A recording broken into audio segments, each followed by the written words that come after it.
여러분,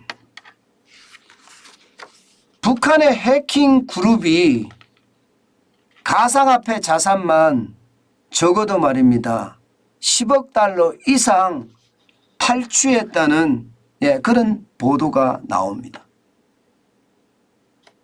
이 가상화폐 쉽게 말하면 데이터를 공급하는 체인얼리시스가 이게 내용을 내놓은 내용인데요. 그 내용을 보면 말입니다.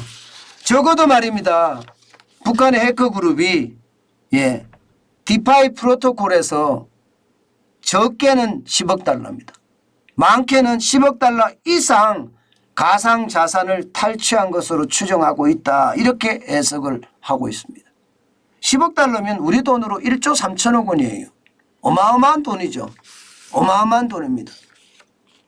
여러분, 북한의 가상 화폐를 해킹하는 그룹 여러분들도 다 잘 알고 계실 거예요. 라자루스 그룹이라고 제가 몇 번 말씀을 드린 적이 있습니다.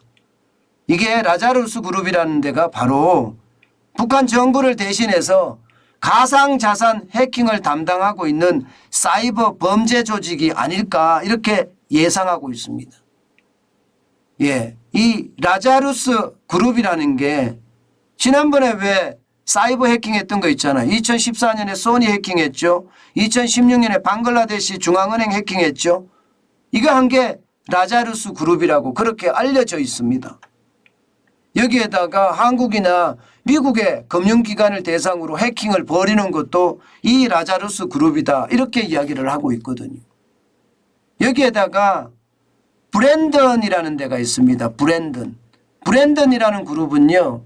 쉽게 말하면 라자루스 그룹이 해킹한 자산을 자금 세탁을 하는 그런 그룹이에요. 브랜드라는 그룹. 실제 말입니다. 이 라자루스 그룹이 해킹을 해오면 브랜드라는 그룹이 자금 세탁을 하거든요. 그러면서 그 과정에서 북한이 한 10억 달러 이상을 탈취했다. 이것을 확인할 수 있는 겁니다. 이 체인얼리시스가 이게 보도한 내용이거든요. 여러분 보세요. 이게 추측해서 짐작이 가능한 거예요. 믹스라는 게 있어요. 믹스라는 게 쉽게 말하면 썩는다는 뜻이잖아요. 그죠? 가상자산을 탈취한 다음에 믹스를 통해서 자금 세탁을 하는 걸 말합니다. 자금 세탁.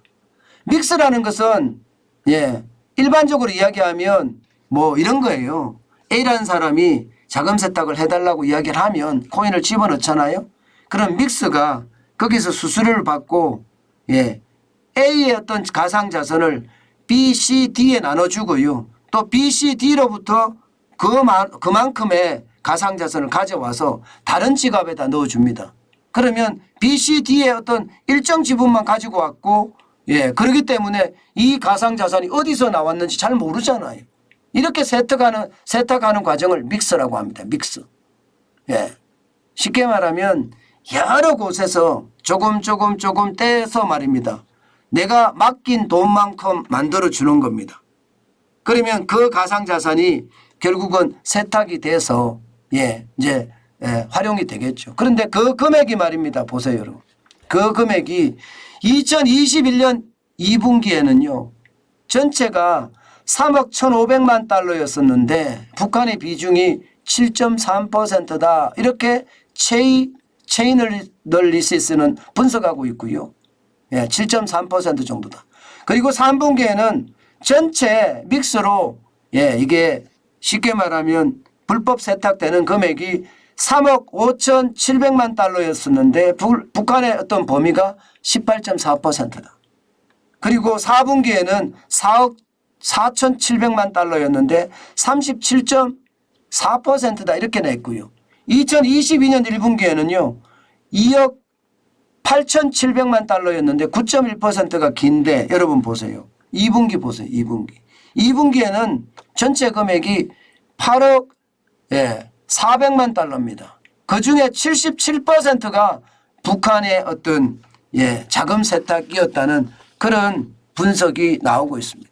전체적으로 보면 말입니다. 이게 한 1, 2년 사이에 10억 달러 이상을 탈출을 해서 자금 세탁을 했다는 결론이 생기는 거예요.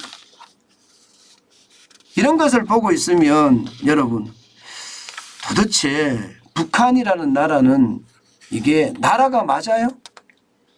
예, 나라가 맞는지 잘 모르겠어요. 이렇게까지 뭐 라자루스 그룹이나 브랜드를 통해서 예, 가상화폐를 훔친 거 자금 세탁을 해서 사실은 갖고 들어간다는 거 아니에요. 그러면 이거 가지고 통치자금으로 쓴다 아니면 핵개발에 쓴다 이런 얘기가 되는 건가요? 참 이것을 보면서 참 안타깝다는 생각을 지울 수가 없네요.